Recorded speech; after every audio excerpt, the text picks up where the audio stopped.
नमस्कार साथियों, जलको स्टडी चैनल पर आपका हार्दिक स्वागत है। हम पढ़ रहे थे राजस्थान कला संस्कृति की मैराथन क्लास और मैराथन क्लास हमारी टॉपिक वाइज चल रही है। सर्वप्रथम जो हमारा टॉपिक चल रहा है वो चल रहा है संत संप्रदाय। संत संप्रदाय भाग फर्स्ट अपलोड कर दिया गया है।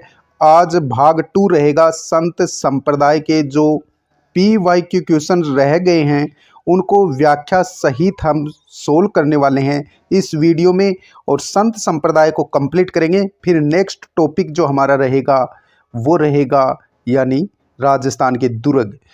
तो राजस्थान की कला संस्कृति के जितने भी PYQ क्वेश्चन हैं उन सभी को हम छोड़ने वाले नहीं हैं। वीडियो अच्छा लगे लाइक शेयर सब्सक्राइब करना ना भूलें। करते हैं आगे के क्वेश्चनों को स्टार्ट। क्वेश्चन नंबर 97, रामस्नेही संप्रदाय अपना फूलडोल महोत्सव किस स्थान पर मनाते हैं? भीलवाड़ा, जोधपुर, शाहपुरा या कोटा? रामस्नेही संप्रदाय अपना फूलडोल महोत्सव किस स्थान पर मनाते हैं? तो शाहपुरा में मनाते हैं। कहाँ मनाते हैं भाई? शाहपुरा में फूलडोल महोत्सव मनाया जाता है रामस्नेही संप्रदाय द्वारा। फूलडोल उत्सव मनाया जाता है परनामी पंथ द्वारा, वल्लभ पंथ द्वारा, रामस्नेही पंथ द्वारा या सतनाम पंथ द्वारा? तो फूलडोल महोत्सव शाहपुरा भीलवाड़ा में मनाया जाता है और ये रामस्नेही पंथ द्वारा मनाया जाता है। शाहपुरा का फूलडोल मेला किस महीने में आयोजित किया जाता है? चैत्र माह में, बैसाख माह में, कार्तिक माह में या पौष माह में? तो शाहपुरा का जो फूलडोल मेला है वो चैत्र माह में आयोजित किया जाता है। हम व्याख्या भी देखेंगे ताकि कॉन्सेप्ट पूरा का पूरा क्या हो जाए, क्लियर हो जाए और याद होता भी चले। व्याख्या देखो, शाहपुरा स्थित रामद्वारे में प्रतिवर्ष चैत्र कर्षण प्रतिपदा से चैत्र कर्षण पंचमी, तो याद रखना भी शाहपुरा स्थित रामद्वारे में प्रतिवर्ष चैत्र कर्षण प्रतिपदा यानी चैत्र कर्षण एकम से लेकर चैत्र कर्षण पंचमी तक फूलडोल उत्सव यानी पुष्प डोलोत्सव मनाया जाता है।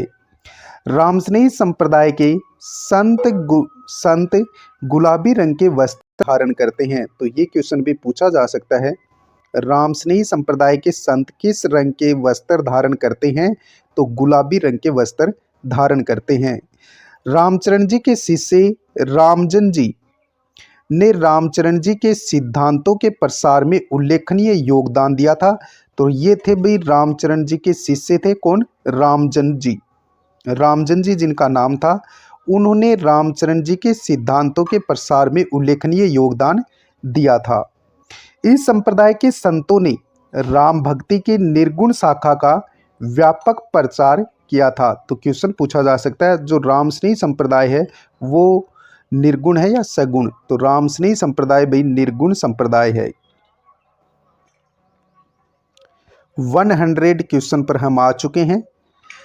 शाहपुरा भीलवाड़ा में जिस संप्रदाय की पीठ स्थित है वह है दादू, वल्लभ, निम्बारक या रामस्नेही संप्रदाय? तो रामस्नेही संप्रदाय की पीठ स्थित है भाई शाहपुरा भीलवाड़ा में। अब की बार क्या करना है? सुमेलित करना है। देखो, रामस्नेही संप्रदाय की एक तरफ शाखा दे रखी है, दूसरी तरफ प्रवर्तक दे रखे हैं। सिंहथल शाखा के जो प्रवर्तक थे वो थे संत हरि रामदास जी। रेण शाखा के प्रवर्तक थे संत दरियाव जी।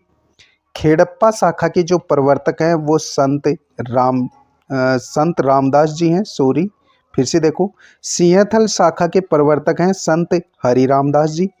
रेण शाखा के प्रवर्तक हैं संत दरियाव जी। खेड़प्पा शाखा के जो प्रवर्तक हैं वो हैं संत रामदास जी और शाहपुरा भीलवाड़ा के जो प्रवर्तक हैं वो संत रामचरण जी। तो पहले में दूसरा और दूसरे में चौथा, तो अपना उत्तर दूसरा हो जाएगा भाई।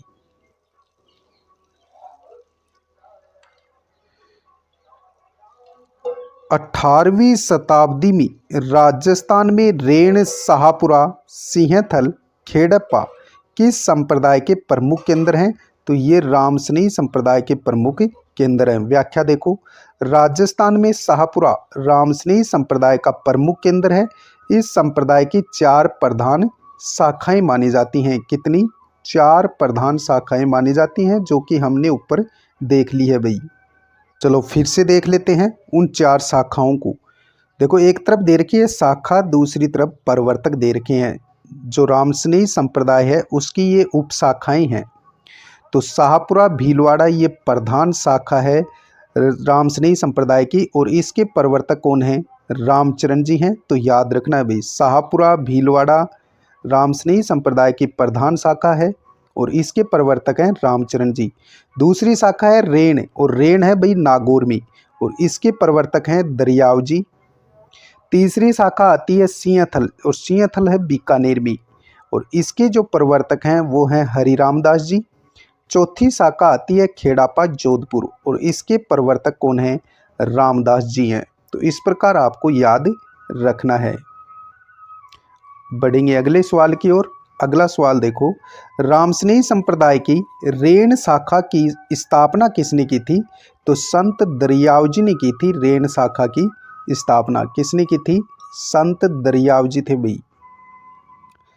संत दरियाव जी रामस्नेही संप्रदाय की किस शाखा के प्रवर्तक थे? शाहपुरा, सिंहथल, रेण, खेड़ापा।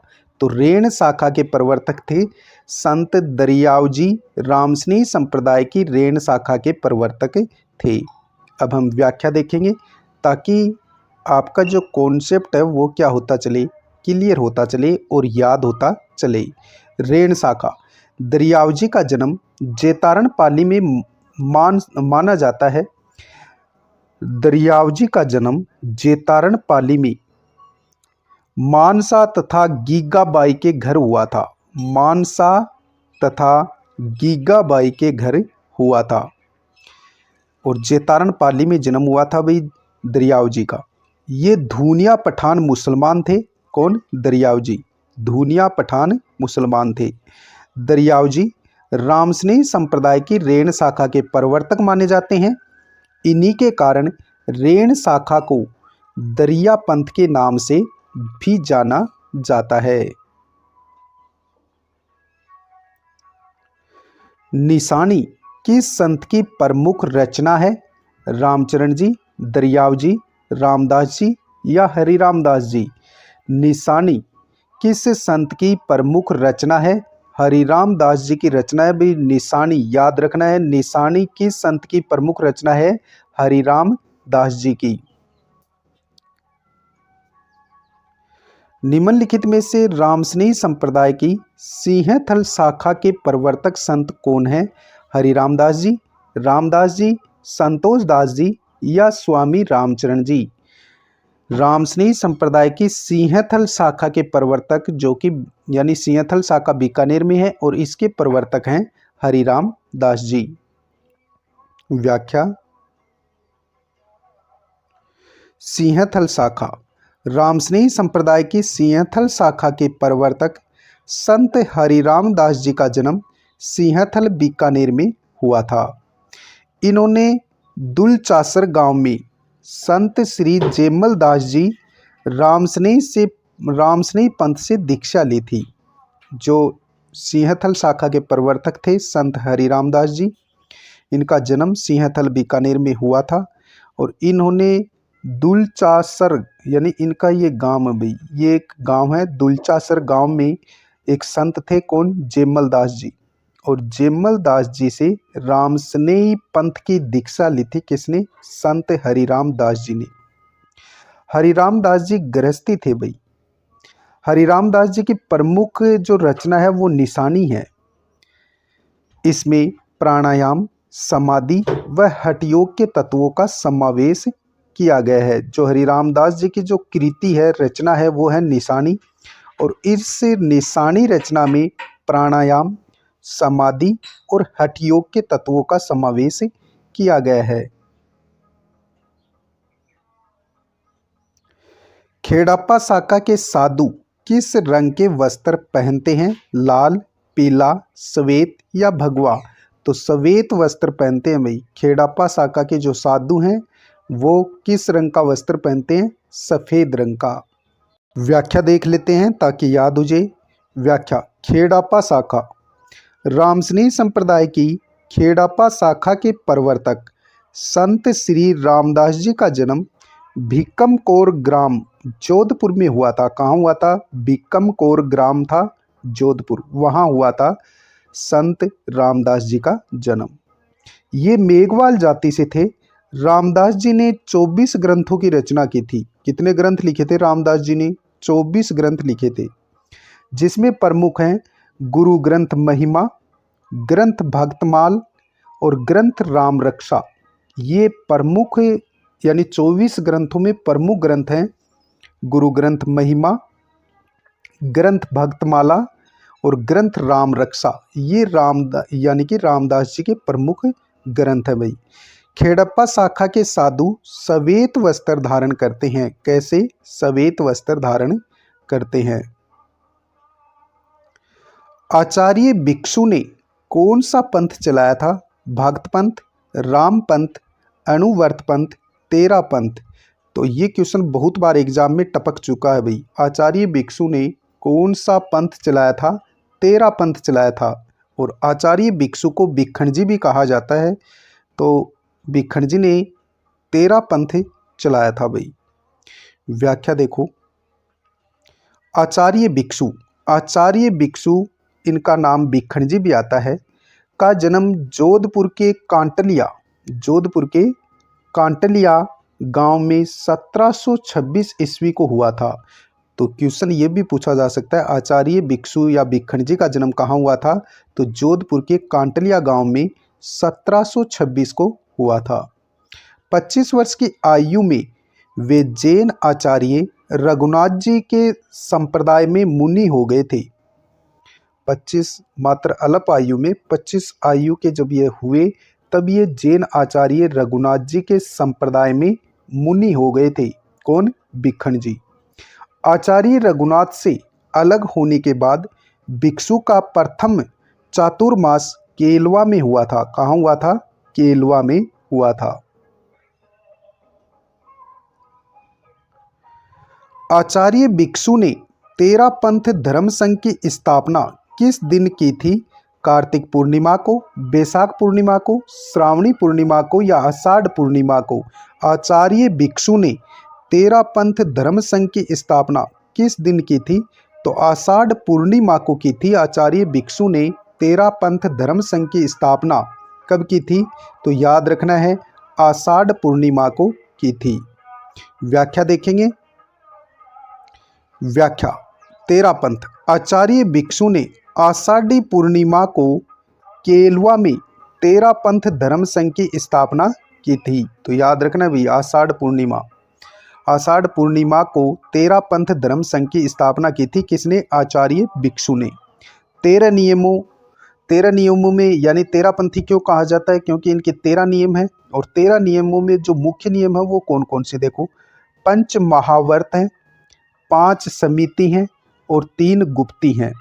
यानी 5 और 5 कितने हो गए? 10। देखो, 5 महावर्त, 5 समिति और 3 गुप्ती, तो ये कुल नियम 13 हो गए। इसलिए इसका नाम पड़ा 13 पंथी। कि पूर्ण श्रद्धा तथा पालना करने वाला व्यक्ति ही 13 पंथी कहलाता है। 13 पंथी नाम जोधपुर के दीवान फतेहमल सिंगी ने दिया था। किसने दिया था? जोधपुर के दीवान थे फतेहमल सिंगी, उन्होंने 13 पंथी नाम दिया था। क्योंकि इनके 5 तो महावर्त हैं, 5 समिति हैं और 3 गुप्ती हैं, इसलिए इससे पंथ का नाम पड़ा था 13 पंथी। राजस्थान का 13 पंथी संप्रदाय निम्नलिखित में से किससे संबंधित है? बौद्ध धर्म से, जैन धर्म से, शैव धर्म से या वैष्णव धर्म से? तो राजस्थान का 13 पंथी जो संप्रदाय है वो जैन धर्म से संबंधित है। किससे संबंधित है? जैन धर्म से। व्याख्या देखो, आचार्य भिक्षु ने अपने जैन अनुयायी श्रावकों को महावीर के उपदेशों को कड़ाई से अपनाने का निर्देश दिया था। तो याद रखना भी, आचार्य भिक्षु ने अपने जैन अनुयायियों अर्थात श्रावकों को महावीर स्वामी के उपदेशों को कठोरता से अपनाने का निर्देश दिया था। बात आती है 2 सितंबर 1803 ईस्वी को। 2 सितंबर 1803 ईस्वी को आचार्य भिक्षु का पाली जिले के सिरियारी गांव में देहावसान हो गया था। यानी 1803 ईस्वी में आचार्य भिक्षु का पाली जिले के सिरियारी गांव में देहावसान हो गया था भाई, यानी मृत्युलोक को गमन कर गए थे। क्वेश्चन अपना है 111 नंबर पर हम आ चुके हैं। 111वां क्वेश्चन देखो क्या पूछा गया है। नवल संप्रदाय की स्थापना किसने की थी? महर्षि नवल राम ने, लक्कड़दास महाराज ने, रामकिशन ने या नवलेश्वर ने? तो नवल संप्रदाय की स्थापना की थी महर्षि नवल राम ने। किसने की थी? महर्षि नवल राम ने नवल संप्रदाय की स्थापना की थी। नवल संप्रदाय की मुख्य पीठ कहाँ स्थित है? शाहपुरा में, साबला में, जोधपुर में या रेण में? तो नवल संप्रदाय की मुख्य पीठ जोधपुर में स्थित है। तो याद रखना भाई साहब, नवल संप्रदाय की मुख्य पीठ कहाँ स्थित है? जोधपुर में। व्याख्या देखो ताकि याद होता चले। व्याख्या, नवल संप्रदाय, इस संप्रदाय के संस्थापक नवल राम का जन्म विक्रम संवत 1840 में हर्षोलाव गांव नागौर में हुआ था। तो याद रखना भाई, नवल राम जी का जन्म विक्रम संवत 1840 में हर्षोलाव गांव नागौर में एक मेहतर परिवार में हुआ था। इनके गुरु का नाम रामानंद, इनके गुरु रामानंद संप्रदाय के संत थे। कौन? करताराम जी। तो याद रखना है भी, नवल राम के गुरु कौन थे? करताराम जी थे, जो कि यानी रामानंदी संप्रदाय से संबंधित थे।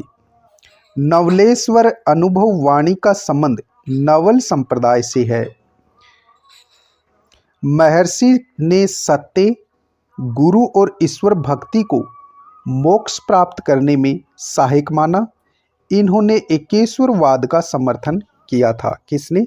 नवल राम ने एकेश्वरवाद का समर्थन किया था। नवल संप्रदाय की प्रमुख पीठ और मंदिर पूछा जाए तो वो जोधपुर में है। कहाँ है? जोधपुर में। सांगलिया धूनी, सांगलिया धूनी सीकर किस संप्रदाय का प्रमुख केंद्र है? रामसनेही संप्रदाय, सर्वंगी संप्रदाय, नवल संप्रदाय या जसनाथी संप्रदाय? तो ऐसे क्वेश्चन परीक्षा में भी डिप्रेशन में डाल देते हैं, तो ऐसे क्वेश्चन भी आ जाते हैं। सांगलिया धूनी जो कि सीकर में है, किस संप्रदाय से संबंधित है? सर्वंगी संप्रदाय से संबंधित है। किससे संबंधित है? सर्वंगी संप्रदाय से। व्याख्या देखो। व्याख्या, सर्वंगी संप्रदाय सीकर जिले की धोद तहसील के सांगलिया गांव में स्थित आश्रम सर्वंगी संप्रदाय का प्रमुख केंद्र है। सीकर जिले की धोद तहसील है भैया, यहाँ पर सांगलिया गांव में स्थित आश्रम है, जहाँ यानी सर्वंगी संप्रदाय का प्रमुख केंद्र माना जाता है। इसकी स्थापना लक्कड़दास महाराज द्वारा 1649 ईस्वी में की गई थी। किसके द्वारा? लक्कड़दास महाराज द्वारा सर्वंगी संप्रदाय की स्थापना 1649 ईस्वी में सीकर में की गई थी। इस संप्रदाय के अनुयायी अभिवादन में जय साहेब क्या कहते हैं? जब ये एक दूसरे से मिलते हैं तब ये जय साहेब का उच्चारण करते हैं। ग्रामीण क्षेत्र में शिक्षा को बढ़ावा देने के लिए आश्रम द्वारा बाबा खीवादास महाविद्यालय की स्थापना की गई। इसकी स्थापना के लिए देखो, यहाँ से फिर से देखो, ग्रामीण क्षेत्र में शिक्षा को बढ़ावा देने के लिए आश्रम द्वारा बाबा खीवादास महाविद्यालय की स्थापना की गई। इसकी स्थापना के लिए तत्कालीन राष्ट्रपति KR नारायण द्वारा आश्रम के पीठाधीश्वर खीवादास महाराज को सम्मानित किया था। अगला सवाल है, और अगला सवाल दमदार और शानदार है भी। देखो, परनामी संप्रदाय के उपदेश किस ग्रंथ में संग्रहित हैं? कुजलम स्वरूप, पालन स्वरूप, वाणी या शब्दवाणी में? तो परनामी संप्रदाय के उपदेश हैं कुजलम स्वरूप में। किसमें? कुजलम स्वरूप में है भाई। व्याख्या देख लो। व्याख्या, प्रणामी संप्रदाय। इस संप्रदाय के संस्थापक प्राणनाथ जी हैं। कौन है? प्राणनाथ जी हैं भाई। प्रणामी संप्रदाय के प्रवर्तक कौन है? प्राणनाथ जी। इनके गुरु निजानंद स्वामी थे। जो प्राणनाथ जी थे, इनके गुरु कौन थे? निजानंद स्वामी थे। जयपुर के अशोक नगर में इस संप्रदाय का विशाल कृष्ण मंदिर है। किस संप्रदाय का? प्रणामी संप्रदाय का अशोक नगर जयपुर में इस संप्रदाय का विशाल कृष्ण मंदिर है। इस संप्रदाय के उपदेशों का संग्रह कुजलम स्वरूप नामक ग्रंथ में है। तो क्वेश्चन पूछा जो गया था कि प्रणामी संप्रदाय के उपदेश किस ग्रंथ में है? कुजलम स्वरूप में है। किस में है? कुजलम स्वरूप में है भाई। क्वेश्चन नंबर 115 देखो क्या पूछा गया है। पुष्टि मार्गीय संप्रदाय से संबंधित असत्य कथन बताना है, यानी जो कथन गलत है वो बताना है। पुष्टि मार्गीय संप्रदाय से संबंधित असत्य कथन है। वल्लभाचार्य ने इस संप्रदाय की स्थापना की थी। बिल्कुल की थी भाई। पुष्टि मार्गीय संप्रदाय की स्थापना किसने की थी? वल्लभाचार्य ने की थी। इस संप्रदाय के लोग कृष्ण को बाल रूप में पूजते हैं। बिल्कुल पूजते हैं भाई। भगवान कृष्ण की उपासना करते हैं, वो भी बाल रूप में। इस संप्रदाय में प्रचलित संगीत हवेली संगीत कहलाता है। बिल्कुल सही है। इस संप्रदाय की प्रधान पीठ शाहपुरा में है, शाहपुरा में नहीं है। व्याख्या देखो। व्याख्या वल्लभ संप्रदाय। इस संप्रदाय के प्रवर्तक थे वल्लभाचार्य। वल्लभाचार्य ने पुष्टि मार्ग की स्थापना की तथा वृंदावन में श्रीनाथ जी का एक मंदिर बनवाया था। कहाँ बनवाया था? वल्लभाचार्य ने वृंदावन में श्रीनाथ जी का एक मंदिर बनवाया था। वल्लभाचार्य के पुत्र व उत्तराधिकारी थे विट्ठलनाथ जी। वल्लभाचार्य के पुत्र कौन थे? विट्ठलनाथ जी। विट्ठलनाथ ने अष्टछाप कवि मंडली नामक एक संगठन बनाया था तथा राधा कृष्ण की भक्ति में काव्यमयी रचनाएं की थी। किसने? विट्ठलनाथ ने, जो कि वल्लभाचार्य के पुत्र थे। फरवरी 1671 में मेवाड़ महाराणा राज सिंह की अनुमति से बनास नदी के तट पर सिहाड़ गांव वर्तमान नाथद्वारा में श्रीनाथ की प्रतिमा स्थापित की गई है। तो याद रखना भी, फरवरी 1671 में मेवाड़ के महाराणा थे राज सिंह, और मेवाड़ के महाराणा राज सिंह की अनुमति यानी आज्ञा से बनास नदी के तट पर सिहाड़ गांव वर्तमान नाथद्वारा में श्रीनाथ जी की प्रतिमा स्थापित की गई है। पुष्टि मार्गीय संप्रदाय की प्रमुख पीठ है नाथद्वारा, कांकरोली, कोटा या जयपुर। पुष्टि मार्गीय संप्रदाय की मुख्य पीठ कहाँ है? नाथद्वारा में है। व्याख्या देखो। नाथद्वारा पुष्टि मार्गीय संप्रदाय का मुख्य केंद्र बन गया है। इस संप्रदाय के लोग कृष्ण को बाल रूप में पूजते हैं। इस संप्रदाय के मंदिर हवेली तथा उनमें प्रचलित संगीत हवेली संगीत कहलाता है। तो यहाँ से क्वेश्चन हर बार पूछा जाता है। नाथद्वारा पुष्टि मार्गीय संप्रदाय का मुख्य केंद्र है, ध्यान में रखना है। और इस संप्रदाय के लोग कृष्ण की बाल रूप में पूजा करते हैं। और नाथद्वारा वल्लभ संप्रदाय के मंदिर हवेली कहलाते हैं, और उसमें जो प्रचलित संगीत हैं वो हवेली संगीत कहलाते हैं। पुष्टि मार्गीय संप्रदाय की कोटा पीठ के संस्थापक कौन हैं? मथुरेश जी, विट्ठलनाथ जी, मदन मोहन जी, द्वारिकाधीश जी। पुष्टि मार्गीय संप्रदाय की 7 पीठ हैं, तो उसमें से जो कोटा की जो पीठ है उसके संस्थापक कौन है? तो उसके हैं मथुरेश जी। कौन है? मथुरेश जी। सुमेलित कीजिए। देखो, एक तरफ मुख्य पीठ है, कहाँ स्थित है, और उसके प्रवर्तक दे रखे हैं भाई।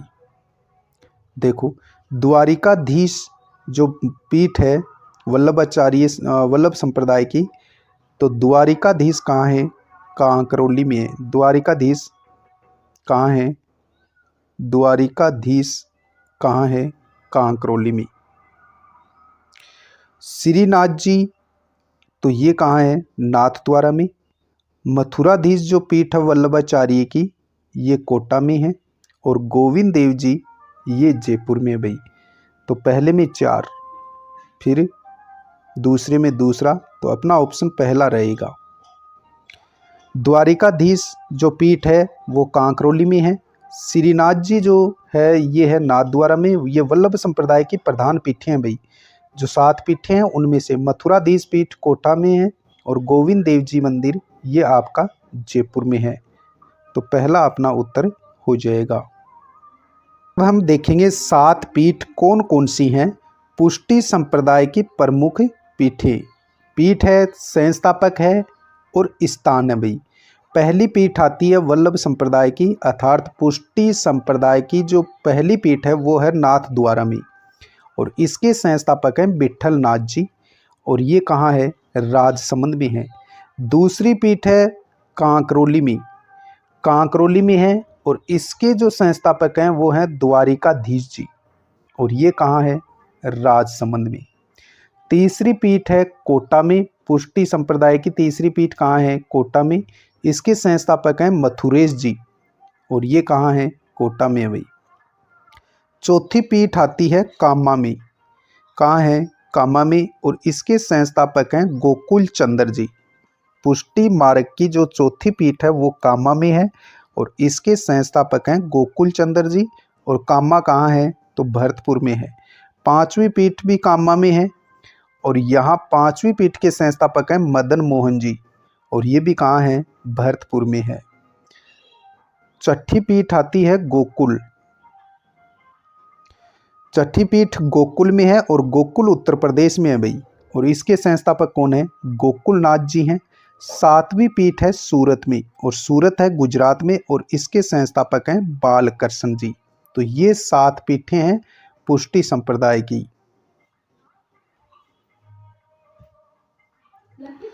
कौन सा संप्रदाय राधा को श्री कृष्ण की परिणीता मानकर पूजा करता है। निम्बारक संप्रदाय, वल्लभ संप्रदाय, गौड़ीय संप्रदाय, लालदासी संप्रदाय। क्वेश्चन देखो कितना गजब पूछा गया है और ऐसे क्वेश्चन ही मेरिट निर्धारित करते हैं। कौन सा संप्रदाय राधा को श्री कृष्ण की परिणीता मानकर पूजा करता है, तो उत्तर करेंगे निम्बारक संप्रदाय। व्याख्या देखो ताकि कॉन्सेप्ट आपका क्लियर होता चले। व्याख्या, निम्बारक संप्रदाय, इस संप्रदाय की स्थापना निम्बारकाचार्य द्वारा की गई। इसे हंस संप्रदाय, सनकादिक संप्रदाय, नारद संप्रदाय आदि नामों से जाना जाता है। तो निम्बारक संप्रदाय की स्थापना की थी निम्बारकाचार्य ने और इसे हंस संप्रदाय कहा जाता है, सनकादि संप्रदाय कहा जाता है और नारद संप्रदाय भी कहा जाता है। किसको, निम्बारक संप्रदाय को। यह संप्रदाय राधा को कृष्ण की परिणीता मानकर पूजा करता है। कौन सा संप्रदाय, निम्बारक संप्रदाय। परशुराम देवाचार्य का जन्म ठीकरिया गांव सीकर में 16वीं शताब्दी में गौड़ ब्राह्मण परिवार में हुआ था। तो याद रखना भाई, परशुराम देवाचार्य का जन्म ठीकरिया गांव सीकर में 16वीं शताब्दी में गौड़ ब्राह्मण परिवार में हुआ था। परशुराम सागर, परशुराम सागर राजस्थानी मिश्रित हिंदी में इनकी प्रसिद्ध रचना है। इनके गुरु हरिव्यास देवाचार्य हैं। आचार्य परशुराम मथुरा में दीक्षित होकर अजमेर जिले में किशनगढ़ के पास सलेमाबाद आए और वहां अखिल भारतीय निम्बारकाचार्य पीठ की स्थापना की थी। तो ये क्वेश्चन बहुत बार पूछा गया है। आचार्य परशुराम ने निम्बारक संप्रदाय की पीठ की स्थापना की थी, कहाँ की थी, तो सलेमाबाद, किशनगढ़, अजमेर में की थी और किसने की थी, आचार्य परशुराम ने की थी। निम्बारक संप्रदाय की जो प्रधान पीठ मानी जाती है सलेमाबाद, किशनगढ़, अजमेर में, उसकी स्थापना किसने की थी, परशुराम ने की थी। निम्बारक संप्रदाय की प्रमुख पीठ कहाँ स्थित है, मेड़ता में, नारायणा में, रेण में, सलेमाबाद में। तो सलेमाबाद में स्थित है भाई। निम्बारक संप्रदाय की प्रमुख पीठ या प्रधान पीठ कहाँ है, सलेमाबाद में स्थित है। सलेमाबाद में निम्बारकाचार्य पीठ की स्थापना किसने की थी, तो परशुराम देव ने की थी। याद रखना है, सलेमाबाद में निम्बारकाचार्य पीठ की स्थापना किसने की थी, परशुराम देव ने की थी। व्याख्या देखो ताकि याद होती चले। व्याख्या, परशुराम देवाचार्य ने सलेमाबाद में मंदिर का निर्माण करवाया और वहां पर जीवित समाधि ली थी। किसने? परशुराम देवाचार्य ने। सलेमाबाद में उनकी चरण पादुकाओं की पूजा की जाती है। सलेमाबाद ही इनकी प्रधान पीठ है। निम्बारक संप्रदाय की एक पीठ उदयपुर में भी है। कहाँ है? उदयपुर में भी है भाई। निम्बारक संप्रदाय की पहली पीठ सलेमाबाद किशनगढ़ अजमेर में, दूसरी पीठ उदयपुर में है। गलताजी में रामानंदी संप्रदाय की पीठ स्थापित करने का श्रेय किसे दिया जाता है? अग्रदास जी को, संत पनराज जी को, कृष्णदास पयेहारी जी को, संत रामचरण जी को।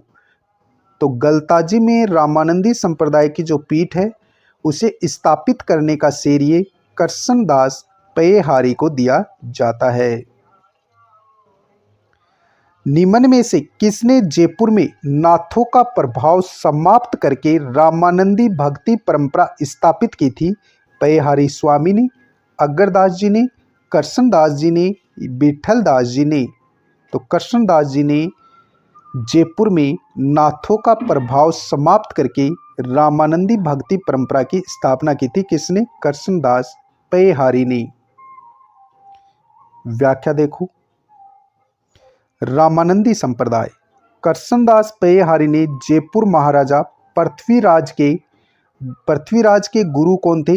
चतुरनाथ को शास्त्रार्थ में पराजित किया तथा गलताजी में रामानंदी संप्रदाय पीठ की स्थापना की थी। किसने? कृष्णदास पयेहारी ने।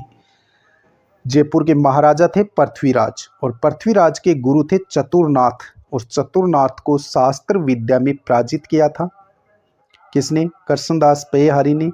और गलताजी जयपुर में रामानंदी संप्रदाय पीठ की स्थापना की थी कृष्णदास पयेहारी ने।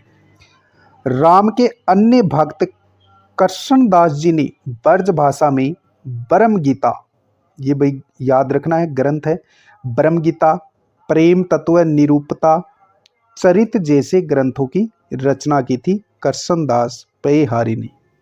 ये राम के भक्त थे और ब्रज भाषा में इन्होंने अपने ग्रंथ लिखे। कौन कौन से? ब्रह्म गीता, प्रेम तत्व निरूपता और चरित जैसे ग्रंथों की रचना की। गलताजी को राजस्थान का उत्तर तोताद्री के नाम से भी जाना जाता है और मंकी वैली भी कहा जाता है गलताजी को, क्योंकि वहाँ बंदर बहुत ज़्यादा हैं। रेवासा सीकर में रामानंदी संप्रदाय पीठ किसने स्थापित की थी? वो की थी अग्रदास जी ने। रेवासा सीकर में रामानंदी संप्रदाय की पीठ किसने स्थापित की थी? अग्रदास जी ने स्थापित की थी। और ये क्वेश्चन देखो जो बहुत बार एग्जाम में टपकता है। रसिक संप्रदाय का प्रवर्तक कौन है? अचलदास, अग्रदास, ईसरदास या गिरधरदास? रसिक संप्रदाय का प्रवर्तक कौन है? अग्रदास जी हैं। व्याख्या देखो ताकि कॉन्सेप्ट क्लियर हो और याद हो। व्याख्या, कृष्णदास जी के शिष्य थे अग्रदास जी। कृष्णदास पयेहारी के शिष्य कौन थे? अग्रदास जी। अग्रदास जी ने रेवासा सीकर में रामानंद संप्रदाय पीठ स्थापित की, जहां राम की भक्ति माधुर्य भाव से की जाती है। इसे रसिक संप्रदाय भी कहा जाता है भाई। इसे कौन सा संप्रदाय कहा जाता है? रसिक संप्रदाय कहा जाता है। जयपुर शासक सवाई जयसिंह ने अपने दरबारी कवि श्री कृष्ण भट्ट कलानिधि से इस संप्रदाय पर राम रासा नामक ग्रंथ लिखवाया था। ये क्वेश्चन बहुत बार पूछा गया है। राम रासा ग्रंथ किसका लिखा हुआ है? तो कृष्ण भट्ट कलानिधि का ग्रंथ है राम रासा। किस संप्रदाय से संबंधित है? तो रसिक संप्रदाय से संबंधित है। और जयपुर का शासक था सवाई जयसिंह, उनके दरबारी कवि थे कृष्ण भट्ट कलानिधि। कृष्ण भट्ट कलानिधि ने रसिक संप्रदाय पर राम रासा नामक ग्रंथ लिखा था। तो याद हो गया होगा शायद, तो बढ़ो आगे। गोविंद देव मंदिर जयपुर एवं मदन मोहन मंदिर करौली का संबंध किस संप्रदाय से है? तो गौड़ीय संप्रदाय से है भाई। गोविंद देव मंदिर जयपुर में और मदन मोहन मंदिर करौली का संबंध किस संप्रदाय से है? गौड़ीय संप्रदाय से है, तो याद रखना है। अब देखेंगे व्याख्या। व्याख्या देखो, गौड़ीय संप्रदाय, इस संप्रदाय का प्रवर्तन चैतन्य महाप्रभु ने किया था। तो गौड़ीय संप्रदाय के प्रवर्तक कौन थे? चैतन्य महाप्रभु थे। गौड़ीय संप्रदाय में राधा कृष्ण की युगल स्वरूप में पूजा की जाती है। आमेर के शासक मानसिंह प्रथम ने वृंदावन में गौड़ीय संप्रदाय से संबंधित राधा गोविंद जी मंदिर बनवाया था। तो यहाँ तक याद हो गया होगा। गौड़ीय संप्रदाय के प्रवर्तक पूछे जाए तो चैतन्य महाप्रभु थे। गौड़ीय संप्रदाय में राधा कृष्ण, भगवान श्री कृष्ण और राधा की युगल रूप में पूजा की जाती है। आमेर के शासक थे मानसिंह प्रथम। मानसिंह प्रथम ने वृंदावन में गौड़ीय संप्रदाय से संबंधित राधा गोविंद जी मंदिर का निर्माण करवाया था। वृंदावन में करवाया था किसने? मानसिंह प्रथम ने। राजस्थान में इस संप्रदाय से संबंधित मंदिर है गोविंद देव जी मंदिर, जो कि गौड़ीय संप्रदाय से संबंधित है और ये जयपुर में है। इस संप्रदाय की मुख्य पीठ भी माना जाता है गोविंद देव मंदिर। गौड़ीय संप्रदाय की मुख्य पीठ माना जाता है गोविंद देव जी मंदिर, जो कि जयपुर में है। और गोपीनाथ जी मंदिर ये भी जयपुर में है। और मदन मोहन जी मंदिर ये भी गौड़ीय संप्रदाय का मंदिर है भाई, और ये करौली में है। कहाँ है? करौली में। अगला क्वेश्चन देखो, आचिन्त्य भेदा भेदवाद का संबंध किस संप्रदाय से है? चैतन्य संप्रदाय, निम्बारक संप्रदाय, परिणामी संप्रदाय या लालदासी संप्रदाय? आचिन्त्य भेदा भेदवाद का संबंध किस संप्रदाय से है? तो निम्बारक संप्रदाय से है भाई। आचिन्त्य भेदा भेदवाद का संबंध निम्बारक संप्रदाय से है। अगला क्वेश्चन देखो,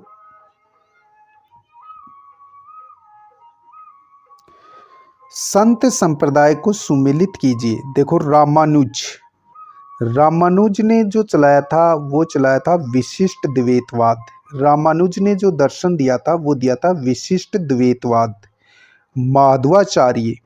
माधवाचार्य ने द्वैतवाद दर्शन सिद्धांत दिया। निम्बारकाचार्य ने द्वैतवाद सिद्धांत दिया और वल्लभाचार्य ने शुद्ध द्वैतवाद दर्शन दिया। देखो, रामानुज विशिष्ट द्वैतवाद, माधवाचार्य द्वैतवाद, निम्बारकाचार्य द्वैतवाद और वल्लभाचार्य शुद्ध द्वैतवाद। Option first. यहां देख लो ताकि फिर से याद हो जाए। देखो व्याख्या, एक तरफ संप्रदाय हैं, एक तरफ मत है उनके, एक तरफ दर्शन। देखो, रामानुज या रामानंदी संप्रदाय, इसका मत था विशिष्ट द्वैतवाद और दर्शन था श्री भाष्य। रामानुज या रामानंदी संप्रदाय का जो मत है वो है विशिष्ट द्वैतवाद और दर्शन क्या है? श्री भाष्य है। वल्लभ संप्रदाय का मत है शुद्ध द्वैतवाद और इसका दर्शन है भाई अणुभाष्य। कौन सा दर्शन है? अणुभाष्य। तीसरा आता है निम्बारक संप्रदाय। निम्बारक संप्रदाय का मत है द्वैतवाद या भेदवाद और इसका दर्शन है वेदांत परिजात भाष्य। चौथा आता है गौड़ीय संप्रदाय और इसका मत है द्वैतवाद और इसका दर्शन है पूर्ण प्रज्ञ भाष्य। ये याद रखना है।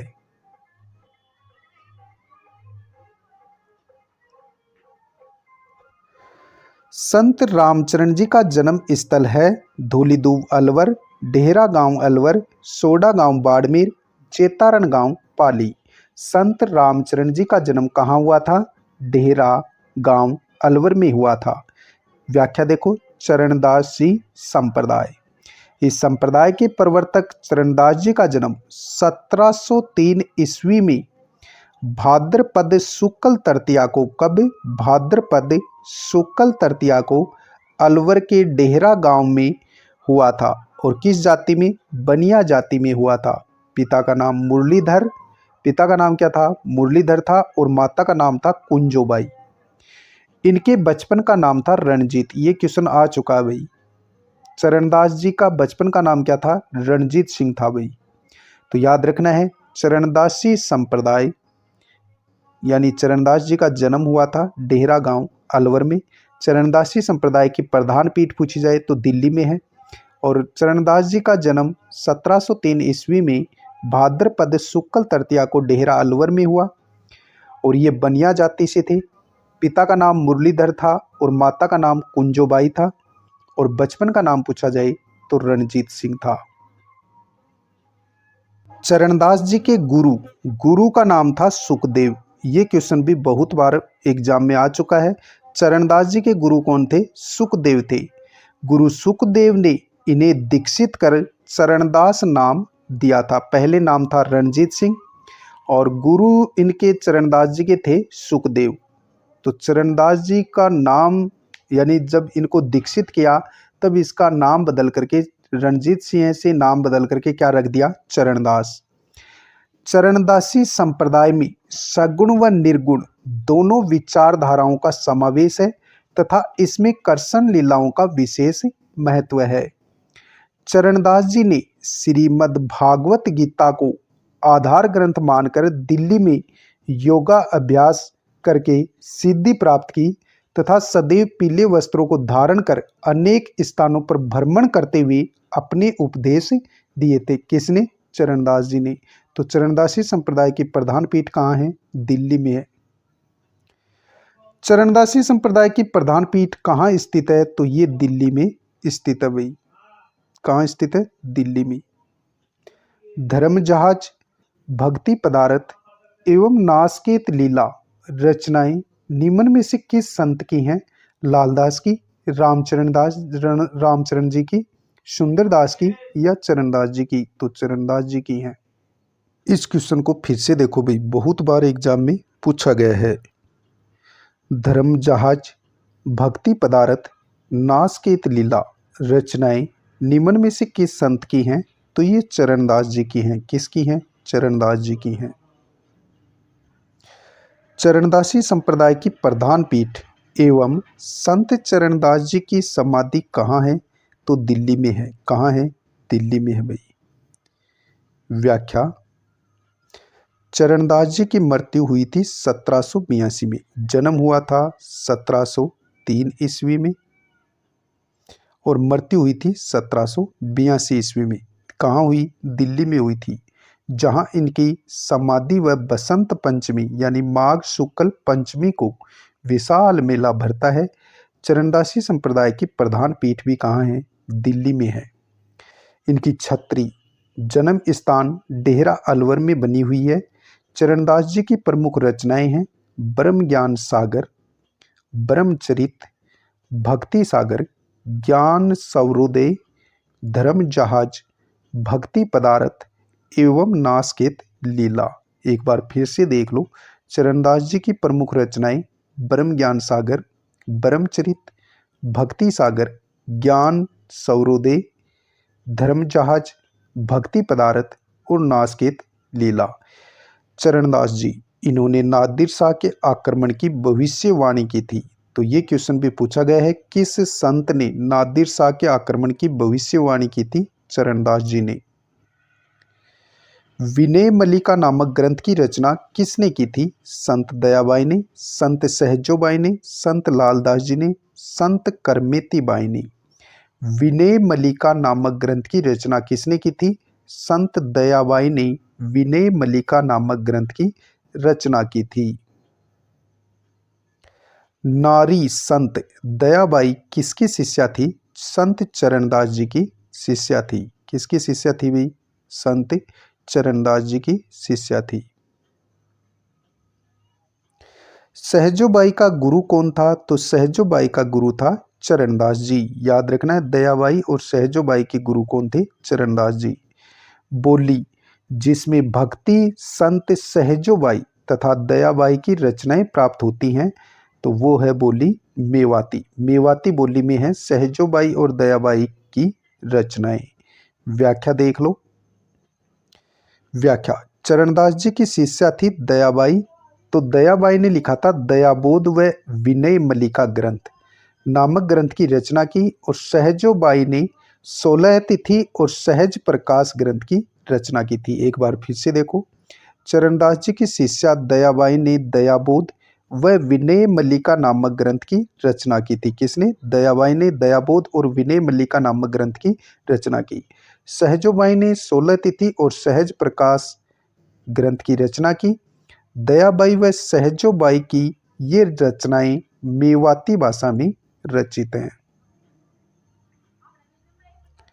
गुद्दड़ संप्रदाय के प्रवर्तक कौन है? संतदास जी, लालदास जी, रजब जी, नवलदास जी। तो गुद्दड़ संप्रदाय के प्रवर्तक हैं संतदास जी। गुद्दड़ संप्रदाय के प्रवर्तक कौन है? संतदास जी। राजस्थान में वल्लभ संप्रदाय का प्रमुख धार्मिक स्थल कौन सा है? नाथ द्वारा है। वल्लभ संप्रदाय का प्रमुख धार्मिक स्थल नाथ द्वारा है। कौन सा युगम सही है ये बताना है भाई। देखो, रामचरण जी, रामस्नेही संप्रदाय शाहपुरा बिल्कुल सही है। लालगिरी जी अलखिया संप्रदाय, और हरिदास जी निरंजनी संप्रदाय ये भी सही है। लालगिरी जी का अलखिया संप्रदाय है, ये भी सही है। और संतदास जी गुद्दड़ संप्रदाय, तो ये भी सही है, यानी सभी युगम सही हैं। देखो, रामचरण जी ने रामस्नेही संप्रदाय चलाया, लालगिरी जी ने अलखिया संप्रदाय चलाया, हरिदास जी ने निरंजनी संप्रदाय चलाया, और संतदास जी ने गुद्दड़ संप्रदाय चलाया था। किसने? संतदास जी ने। निम्नलिखित में से कौन सा सुमेलित नहीं है? एक तरफ संप्रदाय हैं, एक तरफ उनके संत हैं। देखो, निरंजनी संप्रदाय के प्रवर्तक थे हरिदास जी, ये बिल्कुल सही है। गुद्दड़ संप्रदाय नवलदास जी नहीं थे, संतदास जी थे, तो ऑप्शन बी अपना उत्तर है। अलखिया संप्रदाय के प्रवर्तक हैं लालगिरी जी। कौन है? लालगिरी जी।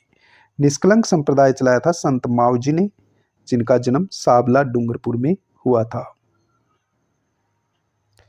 राजस्थान में 13 पंथ के प्रवर्तक कौन है? अभी हमने पढ़ा था भिक्खण जी हैं। 13 पंथ के प्रवर्तक कौन है? भिक्खण जी। अगला सवाल देखो, राजस्थान के नरसिंह के नाम से किस संत को जाना जाता है? संत माव जी को, संत जेमल दास जी को, संत रामदास जी को, संत हरिराम दास जी को। ये क्वेश्चन बड़ा गजब का भाई। राजस्थान के नरसिंह के नाम से किस संत को जाना जाता है? संत जेमल दास को। राजस्थान के नरसिंह के नाम से किस संत को जाना जाता है? संत जेमल दास जी को। व्याख्या देखो, संत जेमल दास जी का जन्म स्थल वागड़ क्षेत्र माना जाता है। इन्हें राजस्थान के नरसिंह के उपनाम से जाना जाता है। किसको? संत जेमल दास जी को। इन्होंने रामस्नेही संप्रदाय की सिंहथल शाखा के प्रवर्तक संत हरिराम दास जी से दीक्षा ली थी, दीक्षा दी थी भाई। इसलिए इन्हें सिंहथल शाखा का आदि आचार्य भी माना जाता है। किनको? जेमल दास जी को। संत लालगिरी के संदर्भ में दिए गए कथनों में सत्य कथन बताना है। इनका जन्म सुखालिया चूरू में हुआ था, बिल्कुल सही कथन है। इन्होंने सुखालिया गांव में अलखिया संप्रदाय की स्थापना की थी, ये भी सही है। बीकानेर दुर्ग के सामने इनकी स्मृति में लाल पत्थर लगा है, ये भी सही है। तो उपयुक्त तीनों कथन क्या हैं? सत्य हैं। व्याख्या, अलखिया संप्रदाय, इस संप्रदाय के प्रवर्तक संत लालगिरी का जन्म सुखालिया गांव चूरू में हुआ तथा सुखालिया में ही इस संप्रदाय की स्थापना की। संत लालगिरी की स्मृति में बीकानेर दुर्ग के सामने एक लाल पत्थर लगा है और अलख सतुति प्रकाश इनकी प्रमुख रचना है। ये ग्रंथ वही ध्यान में रखना है। अलख सतुति प्रकाश ग्रंथ किसका है? तो ये लालगिरी जी का है। किसका है? लालगिरी जी का।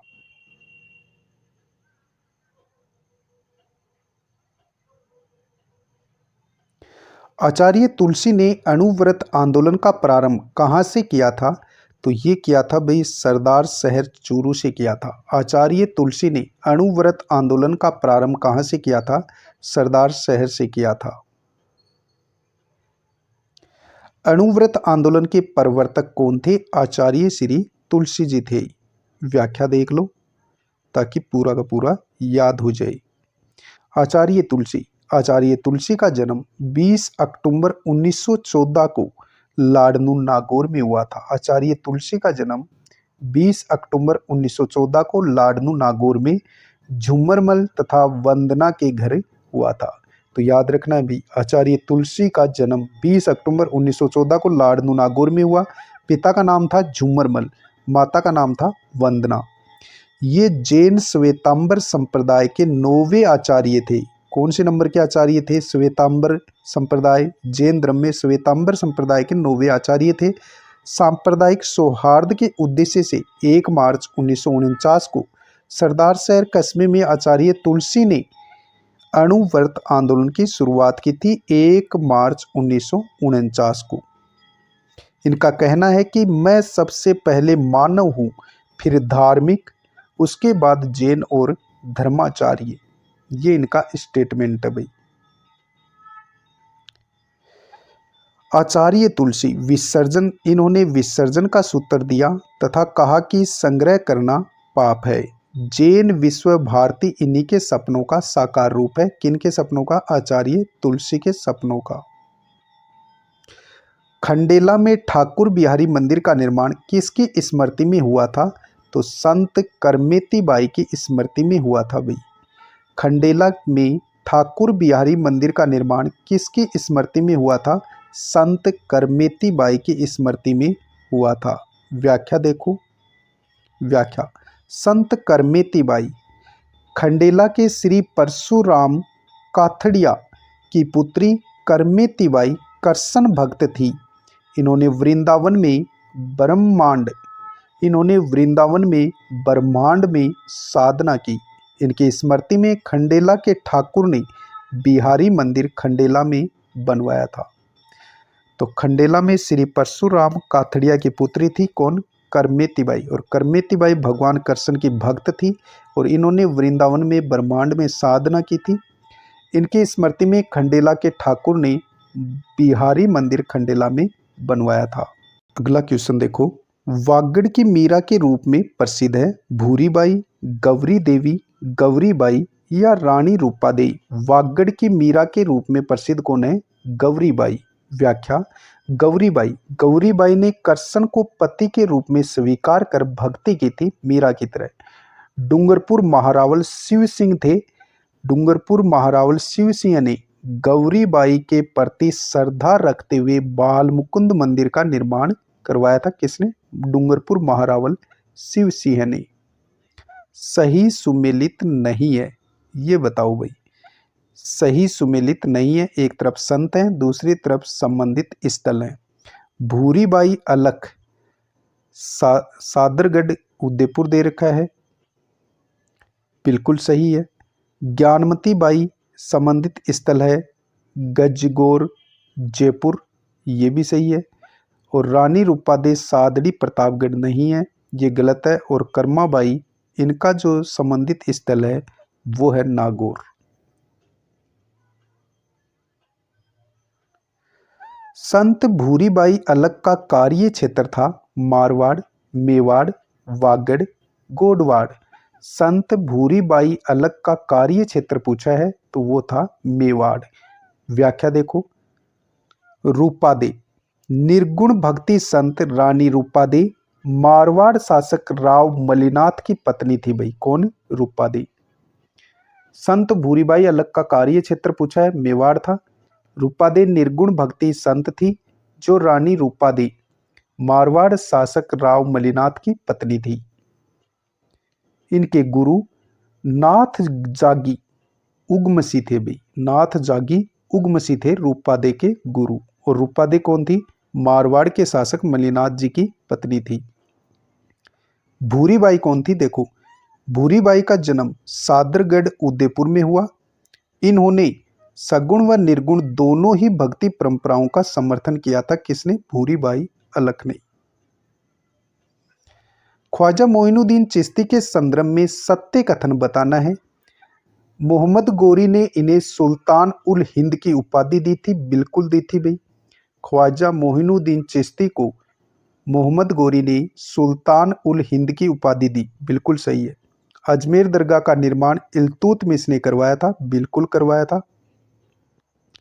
अकबर ने दरगाह को 18 गांव भेंट किए थे। बिल्कुल किए थे। तो उपयुक्त तीनों कथन क्या हैं? सत्य हैं। ख्वाजा मोइनुद्दीन चिश्ती के गुरु कौन थे? तो कौन थे भाई? हजरत शेख उस्मान हारूनी। ख्वाजा मोइनुद्दीन चिश्ती के गुरु कौन थे? हजरत शेख उस्मान हारूनी थे।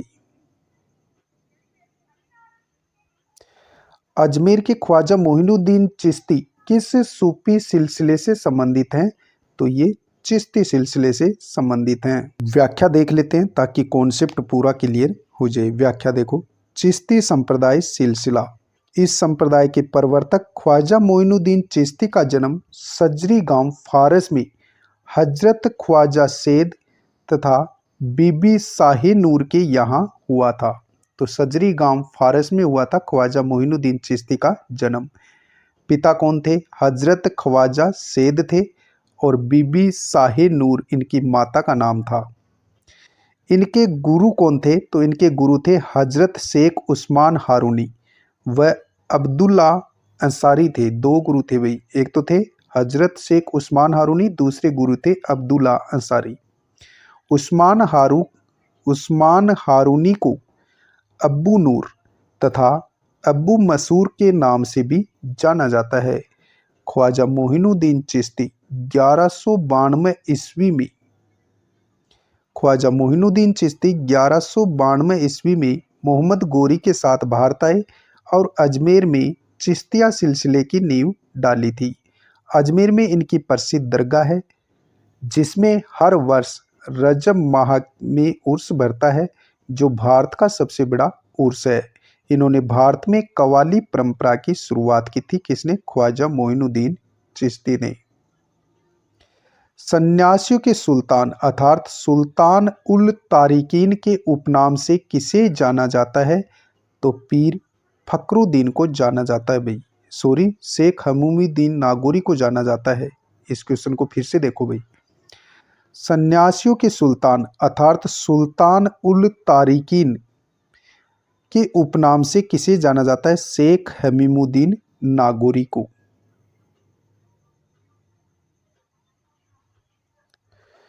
शेख हमूमुद्दीन नागौरी किस सूफी सिलसिले के थे?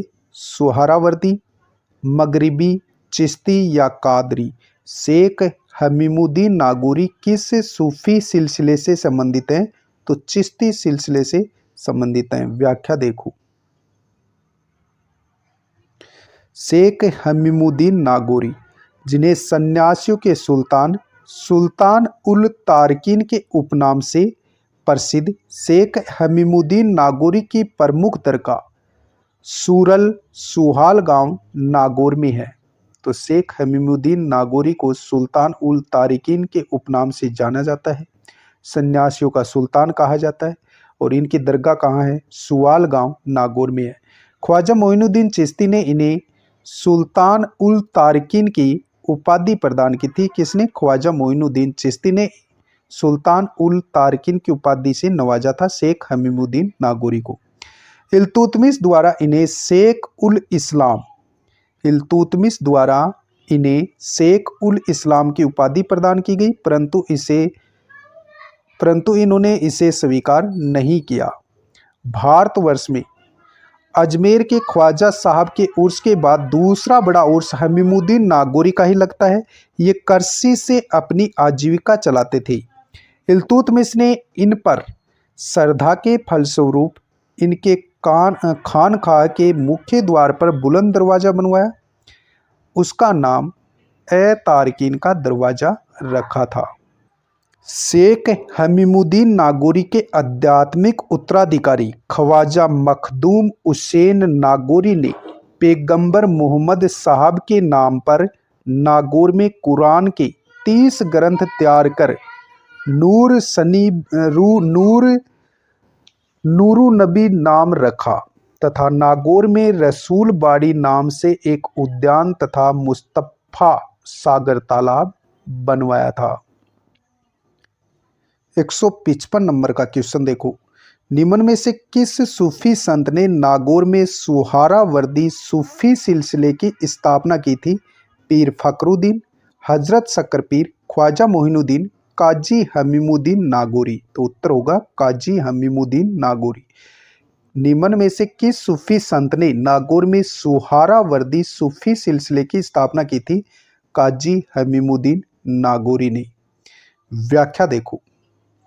व्याख्या, काजी हमीमुद्दीन नागौरी, इन्होंने नागौर में सुहरावर्दी सूफी सिलसिले की स्थापना की। इनके गुरु शेख शिहाबुद्दीन सुहरावर्दी थे। इन्होंने नागौर को सुहरावर्दी सूफी शाखा का केंद्र बनाकर सूफी सिलसिले का राजस्थान में प्रचार किया। 1246 में दिल्ली में इनकी मृत्यु हो गई। किस सूफी संत का उर्स कृष्ण जन्माष्टमी के दिन भरता है?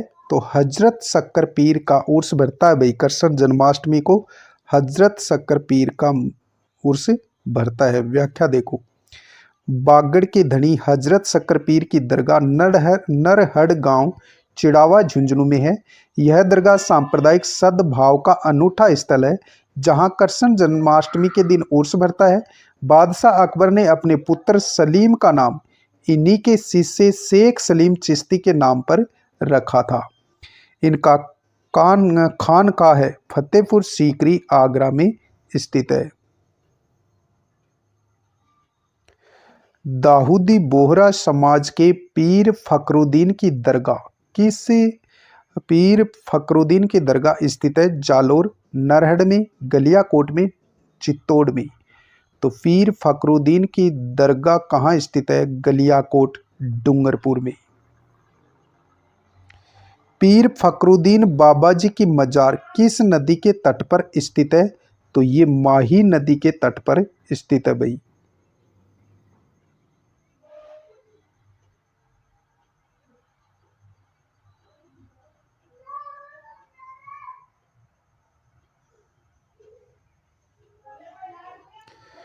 व्याख्या, दाऊदी बोहरा संप्रदाय के आराध्य पीर फखरुद्दीन, जिसकी दरगाह गलियाकोट डूंगरपुर में माही नदी के किनारे स्थित है। नाथ संप्रदाय के केंद्रीय मठ की स्थापना किस स्थान पर हुई थी? बाड़मेर, जैसलमेर, नागौर, जोधपुर। तो जोधपुर इसका उत्तर होगा भाई। नाथ संप्रदाय के केंद्रीय मठ की स्थापना किस स्थान पर हुई थी? जोधपुर में हुई थी। जोधपुर में महामंदिर राजस्थान के किस संप्रदाय की प्रमुख गद्दी हैं? तो ये नाथ संप्रदाय के प्रमुख गद्दी है भाई, जोधपुर महामंदिर। व्याख्या देखो। नाथ संप्रदाय, इस संप्रदाय में मच्छिंद्रनाथ, पृथ्वीनाथ, बन्नानाथ नामक अनेक संत हुए। इनकी परंपरा में 9 नाथ व 12 पंथ प्रधान रहे। इस संप्रदाय का सर्वाधिक प्रचार प्रसार गोरखनाथ जी ने किया। राजस्थान में नाथ संप्रदाय की 2 शाखाएं हैं। पहली शाखा आती है बैराग पंथ। बैराग पंथ, इस शाखा की प्रमुख पीठ राताडूंगा पुष्कर में है भाई। बैराग पंथ जो नाथ संप्रदाय की जो 2 शाखाएं हैं, पहली शाखा है बैराग पंथ और इस बैराग पंथ शाखा की प्रमुख पीठ है राताडूंगा पुष्कर में। दूसरी आती है माननाथी पंथ। इस शाखा की प्रमुख पीठ महामंदिर जोधपुर में है। इस शाखा के प्रवर्तक जोधपुर के मानसिंह राठौड़ थे। पशुपति संप्रदाय का संस्थापक कौन है? लकुलिस। कौन है भाई? लकुलिस। पशुपति संप्रदाय का संस्थापक कौन है? लकुलिस है। राजस्थान का कौन सा पूर्व राजवंश शैव परंपरा का निर्वहन करता है? चौहान, गोहिल, राणा या सिसोदिया? तो सिसोदिया करता है भाई।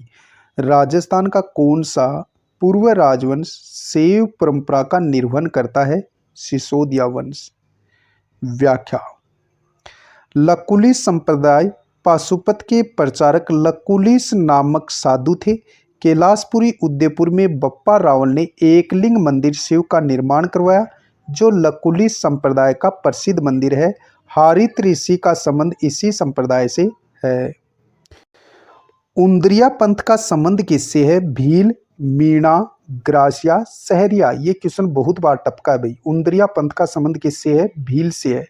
व्याख्या, राजस्थान में उंद्रिया पंथ भीलों में प्रचलित है। सही युग्मों को सुमिलित कीजिए और नीचे दिए गए कोटों की सहायता से सही उत्तर दीजिए। देखो, जसनाथी संप्रदाय कतरियासर बीकानेर में है। शीतला जी का मंदिर चाकसू जयपुर में है। जाम्भू मुकाम तालवा नोखा बीकानेर और जीण माता रेवासा सीकर। निम्न में से सही सुमेलित नहीं है। देखो, विष्णोई संप्रदाय की मुख्य पीठ है मुकाम तालवा बीकानेर में।